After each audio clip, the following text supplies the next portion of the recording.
အားလုံးပဲမင်္ဂလာညချမ်းလေးပါဗျာ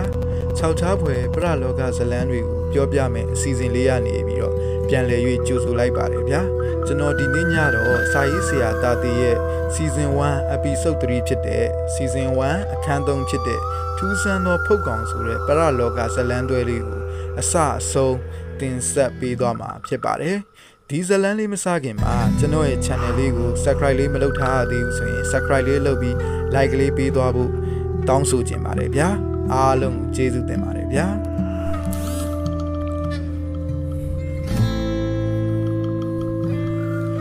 စာရေးဆရာကြီးတာတီရဲ့ထူးဆန်းသောဖုတ်ကောင်ဆိုတဲ့အကြောင်းဖတ်ပြပါမယ်ခင်ဗျာ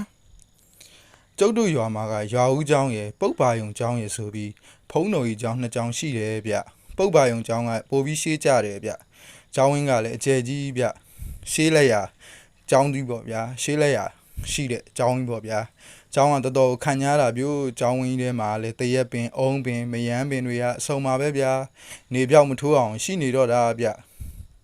နွေရာသီများဆိုပုပ်ပါယုံကျောင်းဝင်းကြီးကအေးစိမ့်နေတာပဲဗျရွာထဲကအသက်ကြီးလူတွေပုပ်ပါယုံကျောင်းကြီးထဲသွားပြီးအပူဒဏ်ကိုခိုကြရတာဗျပုပ်ပါယုံဆရာတော်ကလည်းသဘောကောင်းတယ်ဗျသူ့ကျောင်းဝင်းကြီးထဲမှာငှက်ပြောတော်ကြီးကလည်းရှိနေတော့ငှက်ပြောသည်ဆိုတာကလည်းသူ့ကျောင်းမှာပြတ်တယ်ဆိုတာကိုမရှိပါဘူးဗျာ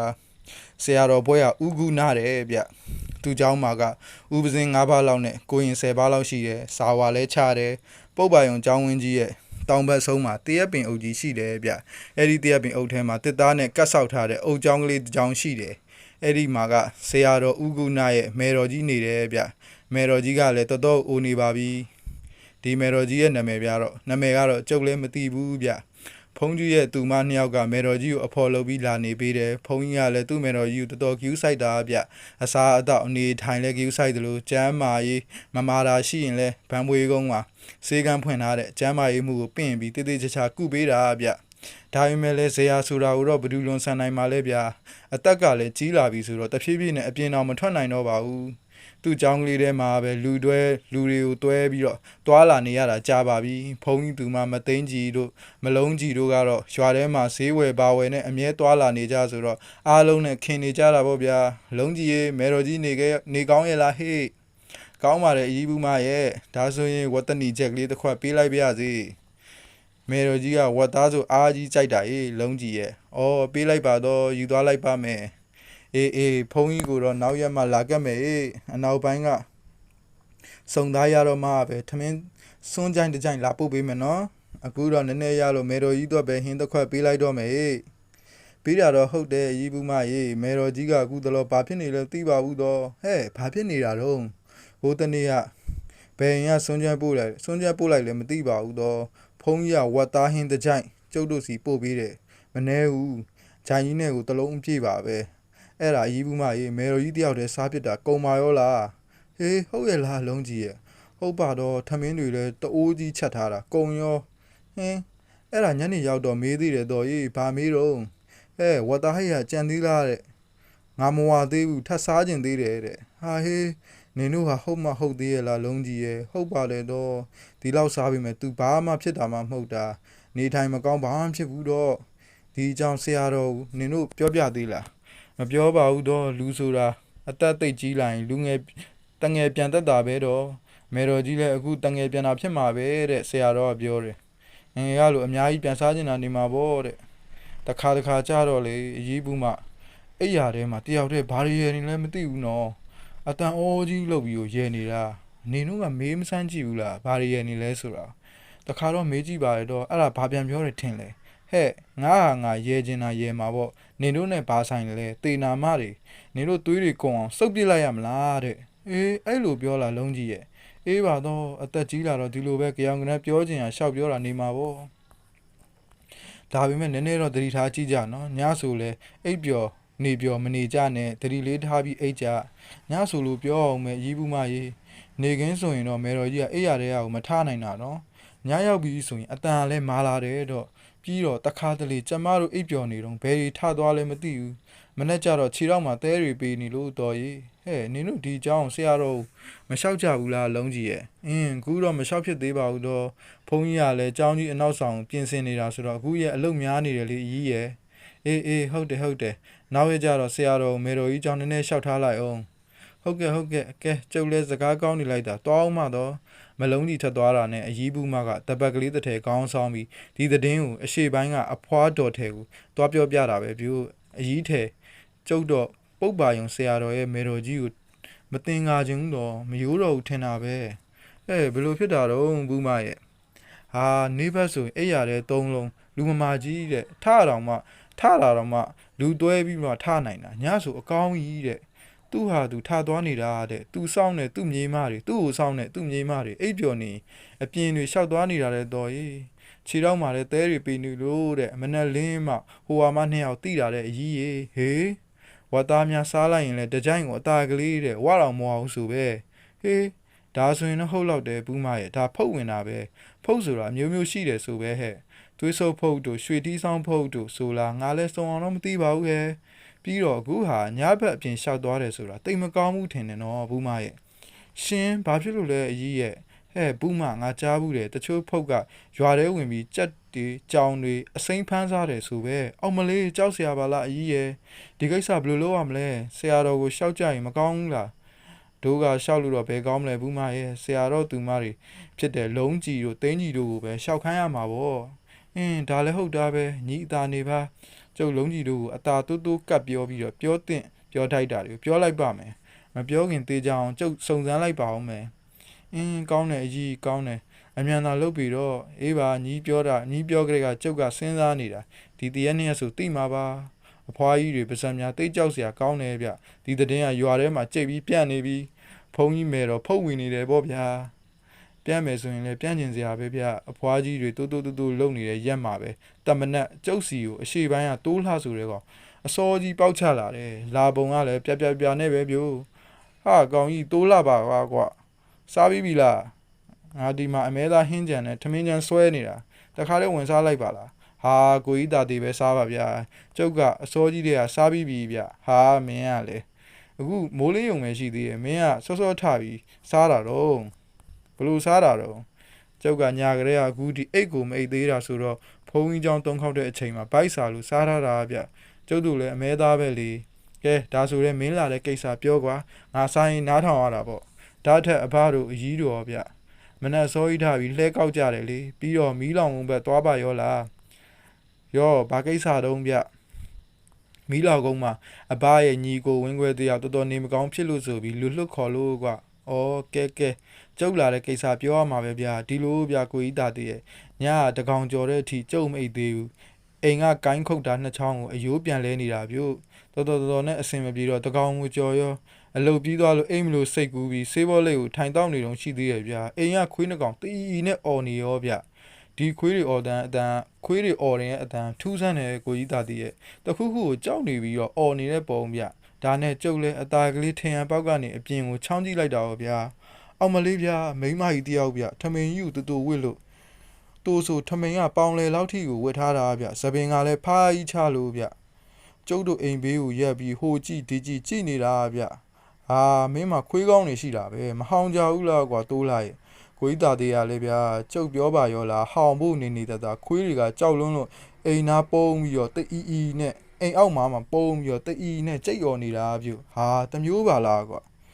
ကျုပ်လဲတော်ကြောက်သွားတယ်ဗျဒါပေမဲ့ကျုပ်စိတ်ထဲမှာဒါတရေတော့မဟုတ်ဘူးလူပဲအေကန်နာအယူမကြီးထင်တယ်ဘယ်ရွာကများရောက်လာလဲဆိုပြီးတော့စက်ကြည့်နေတာပေါ့ဗျာအဲ့ဒီတော့မှခြာကနေအင်ရှိဘက်ကိုလှည့်ထွက်သွားတာဗျကျုပ်လဲချက်ချင်းအင်ရှိဘက်ထွက်ပြီးတကားကြားကနေချောင်းကြည့်တာဗျဟာကိုကြီးတာတည်းရေကျုပ်တို့အင်ရှိဝိုင်းတွေကကြက်အိတ်တန်းတက်နေတာသိတယ်မလားအေးသိတယ်လေကွာအဲ့နားရောက်တော့အိတ်တန်းတက်နေတဲ့ကြက်သုံးကောင်တီးစီချက်ချကြည့်တာဗျပြီးတော့မှငွေနာလို့ကျုပ်ခေါ်တဲ့စစ်တောင်းကြက်ဖာကြီးကိုစက်ကနေဆွဲပြီးတော့လဲဘင်းကိုလင်ချိုးလိုက်တာဗျမြန်လိုက်တာဗျာ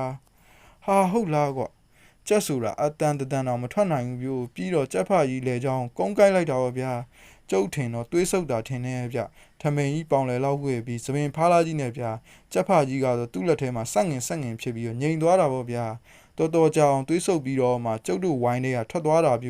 ျဒါနဲ့မင်းရဲ့ကြက်ဖာကြီးရောယူသွားတာပေါ့ဗျာဒါနဲ့ကျုပ်လဲအိမ်ထဲပြန်ဝင်ပြီးစောကအယိုးတက်ထားတဲ့ဂိုင်းကုတ်တာကိုဝင်ယူအင်ရှိတကောက်အตาလေးဖွင့်ပြီးခလန်းကနေတိတ်ကလေးလိုက်ရတာပေါ့ဗျာကျုပ်ကြက်ဖာကြီးကတော့တန်းလန်းကြီးဆွဲသွားတာပေါ့ဗျာကျုပ်လဲတစ်ပင်ကြီးတွေတွေ့ပြီးချောင်းကြည့်နေရတာကိုကြီးတာတည်ရဲ့ ရွာထဲမှာခွေးတွေဒီလောက်များတကောင်းတလေးတော့မဟောင်းဘူးလားကွာခမားခွေးတွေဟောင်းဖို့နေတာကျုပ်တို့အိမ်ကခွေးသူရဲကောင်းကြီးနှစ်ကောင်လိုပဲလှုပ်တော့မလှုပ်ရဲကြဘူးဗျတအီနဲ့ကြောက်ပြီးတုံနေကြတာဗျနောက်တော့အဲ့ဒီစပင်ဖားလိုက်ကြီးကလူကျော်တို့ဝိုင်းရှိအရောက်မှာမတ်တက်ကြီးရက်ပြီးလူကျော်တို့ဝိုင်းထဲကိုကြည့်နေတာဗျခဏနေတော့ကျုပ်ချက်ပါကြီးငွေနားကိုချက်ပါကြီးနာမည်နော်ငွေနားဆိုတာကျုပ်ချက်ပါကြီးငွေနားကိုပုတ်ခနဲ့ပစ်ချခဲ့ပြီးဝိုင်းထဲဝင်သွားတာဗျကျုပ်လဲအကြီးမပြားကြီးတို့ဝိုင်းရှိကတမာပင်ကြီးနောက်ကနေပုံကြည့်နေတာဗျာခဏနေတော့အဲ့ဒီစပင်ဖားလိုက်ကြီးကပြန်ထွက်လာဗျဟာဘာပြောကောင်းမလဲဗျာအဲ့လူကြော့ချက်ဖာကြီးကိုဆွဲလာပြီးသွေးဆုပ်နေပါဗျာလေဘင်းကနေကိုက်ပြီးဆုပ်တာအဲ့ဒီချက်ဖာကြီးကိုသွေးဆုပ်ရက်ကြီးနဲ့အရှိဘက်ဆက်လျှောက်သွားတော့ကျုပ်လည်းအနောက်ကခက်ခွာခွာလိုက်ပြန်ရောဗျာနောက်ဆုံးတော့ဒီဟာကြီးဘယ်ဝင်သွားတယ်ထင်လဲဗျဟေးဘယ်ဝင်သွားလုံးကွာပုတ်ပါယုံကျောင်းနဲ့တန်းဝင်သွားတာဗျကျုပ်လည်းဓာတ်ချောင်းကင်ပြီးကျောင်းနောက်ဘက်ချောင်းထဲကိုဝင်လာပြီးကြည့်တော့မေတော်ကလေးကျောင်းထဲကိုဝင်သွားတာဗျလိုက်ချောင်းကြည့်တော့လေမေတော်ကြီးကျောင်းထဲဝင်သွားတယ်ဗျဟေးဟုတ်လားတိုးလိုက်ဟုတ်ပါဗျကျုပ်ကညမျက်စိနဲ့တက်အပ်မြင်တာဗျဟာဒါဆိုရင်ဆရာတော်မေတော်ကြီးပေါ့ဟုတ်ပါဗျမေတော်ကြီးဖုတ်ဝင်နေတယ်လို့ရွာထဲမှာပြောတန်ကြားနေပြီမယ်ကျုပ်တကယ်မယုံဘူးဗျအခုကမျက်မြင်ပဲကိုကြီးသားတည်းရဲ့ပြောအောင်မယ်လူကျော်ချက်ဖာကြီးကိုတော့တန်လန်းဆွဲသွားရင်နာနေတွေးကုန်သွားလို့ထင်ပါရဲ့ဗျာကျောင်းပေါက်မှာဘုတ်ဆိုပြစ်ချသွားတယ်အဲ့ဒီချက်ဖာကြီးရောအဲ့ဒီချက်ဖာကြီးရောကျုပ်ချက်ဖာကြီးကတော့ကျုပ်ကောက်ယူလာတယ်ဗျာကိုကြီးသားတီကိုတက်တည်ပြဖို့ပါဗျာအဲ့ဒါကိုဘယ်လိုလုပ်ကြမလဲကိုကြီးသားတီဟာလူကြီးတွေကိုဒီအကြောင်းတိတိကျကျပြောရတော့မှာပေါ့ကွာကျန်တာကတော့သူတို့ဆက်လုပ်လိမ့်မယ်ကဲအခုပဲမင်းနဲ့ငါနဲ့တွားကြမယ်နေအောင်ဟိုဘက်ဝိုင်းကငါတူမနှစ်ယောက်ကိုအိမ်ဆောင်ခေါ်ထားခဲ့အောင်မယ်ကွာကျုပ်လည်းကျုပ်တူမမြောက်ရှုံးနှကောင်အိမ်မှာလာဆော့ကြလို့ဖိတ်ကန်နာပြုတ်ပြီးတော့တိုးလာတော့အိမ်ကိုလိုက်ခဲ့တယ်ဟိုရောက်တော့ဟုတ်ပါဗျာတိုးလာရဲ့စစ်တောင်းချက်ဖကြီးရောလူကျော်ရဲ့ချက်ဖမှုေးနေကြီးရောတေနေပါရောလားဗျာကျုပ်ကတန်ရာကိုလိုက်ရှာတော့တိုးလာပြောတဲ့အတိုင်းလေပင်မှာတွေးရကြီးတွေ့တယ်ဗျတွေးဆုပ်တာတေးကြတယ်ပြို့ချက်ဖကြီးမှာလဲတွေးတစ်စက်မှမရှိတော့တာဗျတိုးလာအဖေမေကိုလည်းကျုပ်အချိုးချောင်းပြောပြတယ်ပြီးတော့ချက်ဖကြီးတွေကိုတကောင်ပွေပြီးတော့လူကျော်တို့အိမ်ကိုတွားကြတယ်လူကျော်နိုးတော့မနိုးသေးဘူးဗျာအဲ့ဒါဒီကောင်လဲနိုးဒီကောင်လဲနှိုးပြီးသူ့ဖေရှိမှာပဲညတိုးလာတွေ့ခဲ့တာတွေအကုန်ပြောပြရတာပေါ့လူကျော်အဖိုးညီလေးလူကျော်အဖေဖိုးညီလေးကဆရာတော်နဲ့အလွန်ခင်တဲ့ဖိုးသားညံစီကိုတွားပြီးအကျိုးအကြောင်းပြောခိုင်းလို့ကျုပ်ရဲ့ကောင်လေးနှစ်ယောက်ရဲ့တွားကြတယ်ချက်ဖအသေးတွေကိုလည်းယူသွားကြတာပေါ့ဖိုးသားညံကြီးကိုအကျိုးအကြောင်းအားလုံးပြောပြတော့ဖိုးသားညံကြီးကဟာဒီတိုင်းဆိုရင်တော်တော်စိုးနေပြီကွာဒါကိုဆရာတော်လည်းရိပ်မိသွားပြီကွာငါလည်းတည်တည်ချာစမ်းပြီးပါပြီမေတော်ကြီးကိုဖုတ်ဝင်နေတာတေးကြတယ်ကွာတာတီတို့တောင်ပိုင်းကမတ်မေထဲကြီးကိုတာတီတို့တောင်ပိုင်းကမတ်မေထဲကြီးငါ့ကိုလာပြောလို့တညမှာမတ်မေထဲနဲ့ငါနဲ့တိုင်ပင်ပြီးစမ်းကြည့်တာကွာဝါသားတပိတ်တာတွဲဝယ်ပြီးအမေကြီးရှေ့မှာပဲသူ့မြင်အောင်ဝတ်သားတွဲကြီးကိုပြရတာပေါ့ကွာဟဲ့လုံးကြီးမနှက်ဖန်မေတော်ကြီးကိုဒီဝတ်သားတွေချက်ပေးလိုက်လို့ပြောခဲ့တာလုံးကြီးကိုတော့ကွယ်ရမှာခေါ်ပြီးမိဖို့တွေကအိုးလွတ်တဲ့ထဲပြီးလုံအောင်ဝတ်ထားလိုက်တယ်လို့ပြောလိုက်တယ်လုံးကြီးကလည်းလဲပါကွာဝတ်သားတွဲကိုဒန်အိုးတွေကိုထည့်ပြီးထင်းပုံအောင်မှာထည့်ထားတယ်ဆိုပဲအပေါ်ကထင်းချောင်းတွေနဲ့ပြန်စီပြီးဝတ်ထားလိုက်တယ်ဆိုပဲကွာ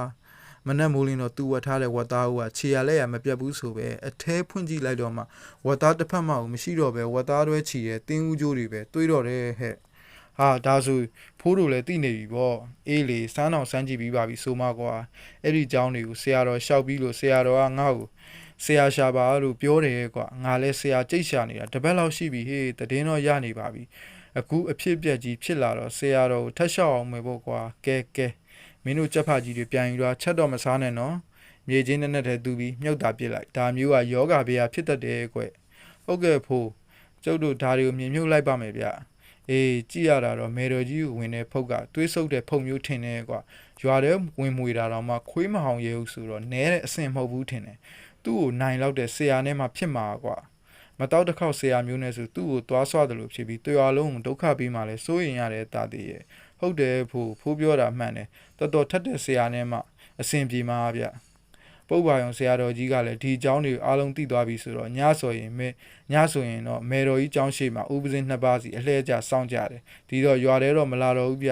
ဒါပေမဲ့သူတို့စောင့်အိတ်တဲ့လုံးကြီးနဲ့တင်းကြီးကိုအမြဲတမ်းထိထားနေတယ်ဆိုပဲလူတွေပြောတာတော့တွေးဆုပ်တာလို့ပေါ့ဗျာဟုတ်တော့ဟုတ်နိုင်တာပဲဗျ လုံးကြီးတို့တင်းကြီးတို့ဆိုတနေ့တခြားပင်6လာကြတာပဲပြိုဒီချားတဲ့ဆရာတွေပင်ပြီးပြကြည့်ပါတယ်တချို့ဆရာတွေဆိုရင်မေတော်ကြီးအနာထိုင်တော့မထိုင်ကြဘူးဗျတချို့တဲ့တုတ်တော့တာပဲတချို့ကြောက်လေဖျားစာတွေရွတ်ဖတ်တရစင်တုံးရှိသေးတယ်ဟဲ့ကောင်တေကျင်လို့လားဆိုပြီးထားအောင်လိုက်တာလန်ပြီးပြေးတာပေါ့ဗျာဆရာတယောက်ဆိုရင်ဆွေးလေအကြီးပါထားပစ်ခဲ့လို့မနေ့ကိုပြန်ပေးလိုက်ရတယ်မေတော်ကြီးကလည်းတနေ့တနေ့ကျန်းလာပုံပဲပြိုထမင်းတစ်ခါစားရင်နိုးစီဘူး3လုံးချက်လောက်ကုန်နေဗျအမဲသားနဲ့ကြွေဝတ်သားနဲ့ကြွေဆိုပဲအမြဲပြောနေတာပြိုဆရာတော်ကလည်းဖိုးတာညံတို့အပြီးလွှဲပြီးလိုက်ဗျာအပြီးလွှဲလိုက်ပြီဗျာမေတော်ကြီးကိုဒါပေမဲ့ဖိုးတာညံကလည်းဆရာရှာလို့မတွေ့သေးလို့တီးခံပြီးကျွေးမွေးနေတာဗျအမဲသားဆိုလဲတပိတ်တာချက်ပြိုက်ကနေပဲဝတ်သားဆိုလဲတပိတ်တာချက်ပြိုက်ကနေပဲနည်းနည်းဝအောင်ကျွေးထားတော့ငြိမ်နေတာဟောဗျာတစ်ဖက်ကလည်းဆရာကိုနေနဲ့စုံစမ်းနေရတာပေါ့တွေးတဲ့ဆရာကလည်း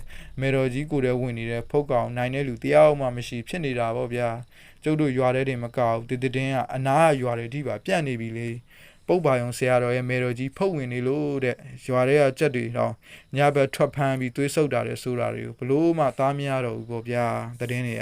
ကအဲ့အချိန်မှာပဲဖိုးတာညံတို့အဖွဲ့တွေဆရာတယောက်ရလာတာပဲပြိုဆရာအသက်50လောက်ရှိမယ်ထင်တယ်နာမည်ကဦးကျော်တဲ့ဆရာကျော်လို့ခေါ်ကြတယ်ဗျအသားညူညူပိန်ပါဗျ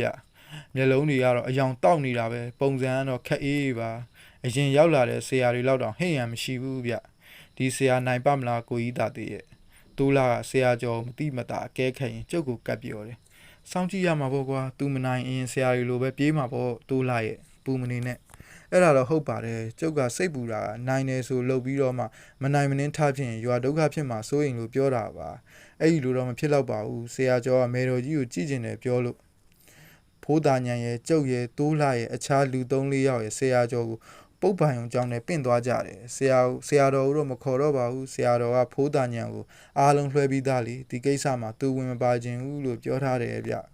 မေတော်ကြီးကျောင်းကိုကျုပ်တို့တန်းသွားလိုက်ကြတယ်ဆရာကျော်ကျောင်းထဲဝင်တာနဲ့မေတော်ကြီးကတောက်ထခောက်တာပဲပြိုတောက်ဆိုပြီးတော့အန်ဂျီဘီထခောက်တာပဲပြိုဆရာကျော်ကတော့ခအေးပဲဗျာမေတော်ကြီးကိုခြေဆုံးကောင်းဆုံးကြည့်ပြီးအကဲခတ်တယ်နိုင်မယ်ထင်သလားစမ်းကြည့်လိုက်လေဆရာကျော်ကမေတော်ကြီးအိတ်နေတဲ့ကတင်နာကိုကတ်သွားပြီ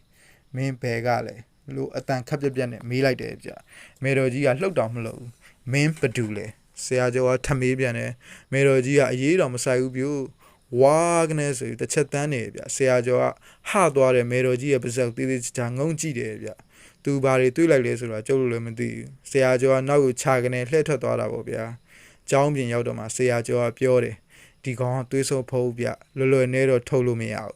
ဘူးတော်ခက်ခဲထုတ်ယူရမယ်လားကွယ်ဖို့ဘယ်နေရလူသေးတော့3ရက်ပဲလူတော့တယ်ဆရာဖိုးတာညံကပြန်ဖြေတယ်ဆရာကျော်ကကောင်းလေးညှိပြီးဒါဆိုအတော်ပဲကျုပ်တို့ပြင်သာစင်တာနဲ့ဆိုရင်အန်ကိုက်ပဲဟုတ်ကဲ့ပါဆရာဘာတွေလိုရလဲပြောပါကိုတာညံတို့အိမ်ရောက်မှပဲဖြည်းဖြည်းပြောကြတာပေါ့ဗျာဆရာကျော်နဲ့ကျုပ်တို့အဖွဲ့ဖိုးတာညံတို့အိမ်ကိုပြန်လာခဲ့ကြတယ်ဖိုးတာညံတို့အိမ်ရောက်တော့မှဆရာကျော်ကရှင်းပြတယ်ဒီကောင်ပါဇက်ဟားလိုက်တဲ့အချိန်မှာအဆွဲတွေကိုသူတွေ့လိုက်ရတယ်တဲ့နည်းနည်းနော်အကောင်မဟုတ်ဘူးအဆွဲကြီးတွေမှာအရှည်ကြီးပဲဗ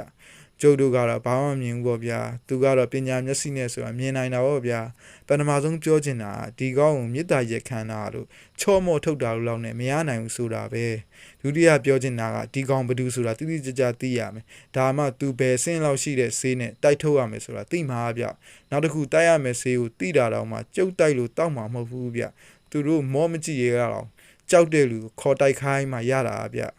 အလိုသူတို့မှမောမကြည့်လဲအောင်ကြောက်တဲ့သူရှိသေးလားဗျဆရာကျော်ရဲ့ရှိတာပေါ့ကိုတာညံရဲ့ဘယ်သူများပါလဲဆရာကျော်ဘယ်သူရှိအောင်မှလဲဗျာမဖဲဝါပေါ့ဗျာဒီခေါက်အလံကြားအော်မိတာကျုပ်ဗျမဖဲဝါတဲ့ဗျာကျုပ်ဘယ်တော့မှမကြားခြင်းနဲ့နာမည်ဗျဟုတ်တယ်မောင်တာတီရဲ့မဖဲဝါကိုကျုပ်ခေါ်ဖူးပါတယ်ဒီလိုအစင်းမြင့်တဲ့ကောင်လေးနဲ့တွေ့ရင်သူ့ကိုပဲခေါ်ပြီးအကူညီတောင်းရတာကွအော်မဖဲဝါကူညီရလားဗျကူညီတာပေါ့ကွာဆရာကျော်ပြောလို့တာကောင်းချင်းလိုက်ရတယ်ကျုပ်ကတော့ကြောထဲမှာစိန်သွားတာပဲပြူတခါတော့ကြုံအောင်မယ်လို့စိတ်ထဲသွင်းနေမိရောဗျာကြောက်နဲ့ဒီလိုနဲ့ဆရာကျော်ကလည်းအတိတ်ထဲဝင်တယ်ဗျလိုအပ်တဲ့ဆေးဝါးတွေကိုလည်းစီရင်တယ်ပြီးတော့ကျုပ်တို့ဘာပြောတယ်ထင်လဲမင်းတို့လူငယ်ပိုင်းတွေလောက်ွယ်နေညမှာလူ20ယောက်လောက်စုထားကွာမကြောက်တတ်တဲ့ကောင်တွေဖြစ်ရမယ်နော်တော်ကြထွက်ပြေးနေလို့အန်ရဖြစ်ကုန်မယ်ပြီးရင်လက်သမားတွေလည်းခေါ်တာဒီကောင်ကြီးထွက်သွားတာနဲ့မေတော်ကြီးကချက်ချင်းပုတ်မှာကွာ ခေါင်းဆက်ဖို့ပြင်တွေအစင်သစ်ဆောင်တာခေါင်းအားချင်းဆက်ပြီးကွင်းထဲကိုထမ်းထုတ်ရမယ်ကွာဟာစိတ်ချပါဆရာကျုပ်တို့အားလုံးစီစဉ်ထားပါမယ်ဆရာလှုပ်ဆရာရှိလာတာလှုပ်ပါကိုသားညံရေးဒီရွာထဲမှာနှုတ်ဝင်တန်ရှိလားဗျဟာဒီမှာတော့မရှိဘူးဆရာကျော်ငွေရင်းကုန်းမှာတော့ဒေါ်ထွန်းဆိုတဲ့မိန်းမတစ်ယောက်ရှိတယ်ဗျဘာလဲဆရာကျော်အဲ့ဒီမိန်းမကိုခေါ်ပေးရမှာလားခေါ်မဖြစ်မယ်ကိုသားညံရဲ့ကောင်းပြီလေဘယ်တော့ခေါ်ရမလဲပြောပါမနှက်ဖြန်လားကွယ်နေမို့လားအဲ့ဒီမိန်းမကိုညနေအရောက်ခေါ်ထားဗျာဒီမိန်းမတက်တိရောကောင်းရဲ့လားဗျမထွန်းကတက်တိကောင်းတယ်ဗျဆက်ကျဲမှာပဲဘာမှတိတ်ကြောက်တတ်တာမဟုတ်ဟန်ကြလာပေါ့ဗျာဒါဆိုလဲမထွန်းကိုရအောင်ခေါ်ပြုတ်စိတ်ကြပါဆရာကျုပ်လူလွတ်ပြီးချက်ချင်းလူလွတ်ခေါ်ပြီးချက်ချင်းလာပါတယ်လာပါမယ်လာကွယ်နေရောက်ပြီပြုတ်ဆရာကျော်ကကျုပ်ကိုခေါ်တယ်ဒါတည်မင်းရွာထဲလှည့်ပြီးစောလိုက်ကွာရာထဲဆင်းတဲ့လူတွေညနေ3ချက်အသီးရောက်ရွာထဲပြန်ဝင်ကြရမယ်ညနေ9နာရီထိုးတာနဲ့ရွာပြင်ကလူကိုရွာထဲအဝင်မခံတော့ဘူးလို့ပြောအိမ်တကားတွေရောရွာတကားပါညနေ9နာရီအပြီးပိတ်ကြရမယ်ပြီးရင်တညာလုံးအိမ်ပြင်ဘဒူးမှမထွက်ကြစီနဲ့ကြားလာဟုတ်ကဲ့ဆရာကျုပ်ကပဲလူခွဲပြီးစော်လိုက်မယ်လို့ပြောဆူပဲကျုပ်ကတိုးလာတို့လူကျော်တို့ကိုခေါ်ပြီးလူငယ်တွေစုကိုင်းတယ်ပြီးတော့ပြောရမယ့်စကားတွေသင်ပေးတယ်အိမ်စဉ်လှည့်ပြီးစော်ခိုင်းလိုက်တယ်ညနေ3နာရီလောက်မှာပဲငွေရင်းကုန်းကနှုတ်ဝင်တဲ့ဒေါ်ထွန်းကြီးရောက်လာတယ်ဗျရွာသားတွေကလည်းကျုပ်တို့စော်ထားတဲ့အတိုင်းရွာထဲကိုခတ်တုတ်ပြန်ဝင်လာကြတယ်ဆရာကျော်ကိုယ်တိုင်လည်းဖျားစင်မှာဖျောင်းနိုင်တွေထွန်းပြီးဖျားရှိခိုးတယ်ဗျညနေ9နာရီထိုးရနဲ့ရွာတကားတွေပိတ်လိုက်ကြတယ်အိမ်တကားတွေကိုလည်းပိတ်လိုက်ကြတယ်ရွာခွေးတွေဆိုတာများကြောက်လိုက်ကြတာမပြောပါနဲ့တော့တိအီနဲ့អော်ပြီးတကားတွေကိုအတင်းတိုးတာပြုတ်ဟဲ့ခွေးတွေကိုဖွင့်မပေးနဲ့အပြင်မှာထားလိုက်အပဆိုတာခွေးနဲ့ကပ်ပါလာတတ်တယ်လို့လူကြီးတွေကပြောတော့ခွေးတွေကိုအိမ်ပြင်မှာပဲထားကြရတာပေါ့ဗျာညမိုးချုပ်စအပြုတ်မှာဆရာကျော်ရဲ့ကျုပ်ရဲ့တိုးလှရဲ့အခြားကာလာသား2ယောက်ရဲ့ဒေါ်ထွန်းကိုခေါ်ပြီးရွာပြင်ထွက်လာကြတယ်ထနောင်းကုန်းတုတ်တန်ကိုတွားကြတာဗျတုတ်တန်နဲ့ရောက်တော့မှောင်နေပြီပြို့ကာလာသား2ယောက်ကရွာတကားမှာစောင့်ကြံနေခဲ့တယ်တကားကိုကျုပ်တို့အထွက်မှာဖွင့်ပေးပြီးပြန်ပိတ်ထားကြရတာကျုပ်တို့ပြန်လာမှပြန်ဖွင့်ပေးဖို့ဆရာကျော်ကမှားတယ်တုတ်တန်တဲ့ရောက်တော့မြက်ခင်းပြင်လေးပြောမှာဆရာကျော်ကအသင့်ယူလာတဲ့ထမင်းတို့ကိုဖြေချတယ်ကြက်သားဟင်းပြကြက်တကောင်လုံးကိုချက်ထားတာထမင်းပေါ်မှာဟင်းလုံးကြီးတွေဖြန့်ထားတယ်ကျုပ်ဖြင့်ဘိန်းစားပါစဉ်ကြီးကိုပြေးပြီးသတိရလိုက်တာဗျာကြောတွေကလည်းစိမ့်သွားတယ်ဆရာကျော်ကထမင်းတို့ပေးမှာဖျောင်းနိုင်2တိုင်စားပြီးမီးထွန်းတယ်ဗျပြီးတော့ဒေါ်ထွန်းကြီးကိုထမိန်ခိုင်ဝစ်ခိုင်းတယ်စပင်ကိုဖားရချခိုင်းတယ်ပြီးတော့ထမင်းထုတ်နာမှာစောင့်ကြောက်ပြီးထိုင်နေခိုင်းပြန်တယ်မဖဲဝါကြီးဆရာကိုဒီတစ်ခါပြင်ကူညီပါအောင်ရွာထဲမှာဖုံးကြီးရဲ့မဲတော်ကိုသွေးဆုပ်ဖုတ်ကောင်တကောင်ဝင်နေတာထုတ်ဖို့တော်ခတ်နေတယ်ကွမဖဲဝါဆရာကိုကူပါမဖဲဝါတော့ယူလာတဲ့ထမင်းနဲ့ဟင်းကိုမြင်ရှက်စားပါဗျာတင်းချိုင်းတကောင်အပိုင်ရတဲ့စောင့်ရတဲ့မဖဲဝါကိုဖိတ်ကန်နာပြုပါတယ်ဆရာကိုကူညီပါမဖဲဝါဆရာဖိတ်ပါတယ်ဟီဆရာကျော်စကားတော့မဆုံးသေးဘူးပြို့နောက်ဝင်တဲ့ဒေါ်ထွန်းကြီးကအသားတွေတဆက်တုံလာပြီးလက်ကြီးတွေကွေးကောက်လာတယ်ဆရာကျော်ကိုမျက်လုံးပြူးကြီးနဲ့လှန်ကြည့်တယ်ဗျတိုးလာတို့လူကျော်တို့ကလည်းနောက်ကိုခြေတလန်းလောက်ဆုတ်သွားတယ်ဗျကျုပ်ကိုယ်တိုင်လည်းခြေတလန်းဆုတ်လိုက်မိတယ်ထင်တယ်ဗျမဖဲဝါဟုတ်ရဲ့လားဟေးဆရာကျော်ကပြတ်သားတဲ့အတန်ထွက်ပေါ်လာတယ်စိတ်နေတဲ့တင်းချိုင်းမှာတော့ဟင်းထွက်သားတယ်ထင်ရတယ်ပြို့မဖဲဝါခေါင်းပဲညှိပ်ပြတယ်ဒါဆိုရင်စားပါဗျာသဘောရှိစားပါမဖဲဝါဝင်နေတဲ့ဒေါ်ထွန်းကြီးကခြေတော်ကြီးကထိုင်ချလိုက်ပြီးပြူးပြက်နဲ့ထမင်းတွေစားတော့တာပဲကြက်သားတုံးကြီးကိုလည်းကိုကွက်မိအောင်ကြိုက်တော့တာပဲဗျာဆရာကျော်အသိယူလာတဲ့ရေဘူးတွေကရေကိုရေဖလားတစ်လုံးနဲ့ထည့်ပေးလိုက်တယ်ရေလဲတောက်ပါမဖဲဝါလည်းရေတောက်တယ်ဗျရေဖလားကိုလက်နှစ်ဖက်နဲ့စုံကိုင်းပြီးမော့တော့တာပဲဗျာဒီလိုပဲမဖဲဝါဒီရွာဖုံးကြီးရဲ့မေတော်ကြီးကိုသွေးဆုပ်ဖို့ကောင်တကောင်ဝင်နေတယ်ဗျအဲ့ဒါဆရာတယောက်တည်းတော့ထုတ်လို့ရမယ်မထင်လို့မဖဲဝါကိုကူညီတောင်းရတာပါအရင်တုန်းကလည်းဆရာကိုမဖဲဝါကူညီခဲ့ဘူးတယ်လေဆရာကျော်ကခက်အေးပြောတယ်ဗျမဖဲဝါထမင်းစားနေရင်ကနေပေါ့ဆရာကျော်မျိုးလုံးပြူးကြီးနဲ့စိုက်ကြည့်တယ်ပြီးတော့မှခေါင်းညှိပ်ပြတယ်ထမင်းတပုံကြီးနဲ့ကြက်တကောင်ကျော်ကိုစားလိုက်တာများဗျပြိုက်ကနေကုံရောပြော့ပြီးတော့ရေဖလားကြီးကိုမော့တောက်တယ်ကြံတဲ့ရေနဲ့လက်တွေဆေးလိုက်တယ်ဗျာပြီးတော့မှဝုန်းကနေခုံထလိုက်တယ်ကျုပ်တို့ကတော့မဆောင်ပဲရှေ့ရနေရွာဘက်ကိုသွားတာပြို့ဆရာကျော်နဲ့ကျုပ်တို့လည်းအနောက်ကနေအပြေးလိုက်ရတာပေါ့ဗျာဟေးတာတေမင်းကောင်တွေကိုရွာတကားဖွင့်ခိုင်းထားဟေးတကားဖွင့်ထားဟေးကျုပ်လည်းလှမ်းអော်လိုက်တယ်ဟိုကောင်နှစ်ကောင်ကကျုပ်တန်ကြားနဲ့ရွာတကားကိုအသင်းဖွင့်ထားတယ်ဗျမဖဲဝါဝင်နေတဲ့ဒေါ်ထွန်းကြီးကတော့ခြေကားရလက်ကားကြီးနဲ့ရွာထဲဝင်လာတာပဲပြို့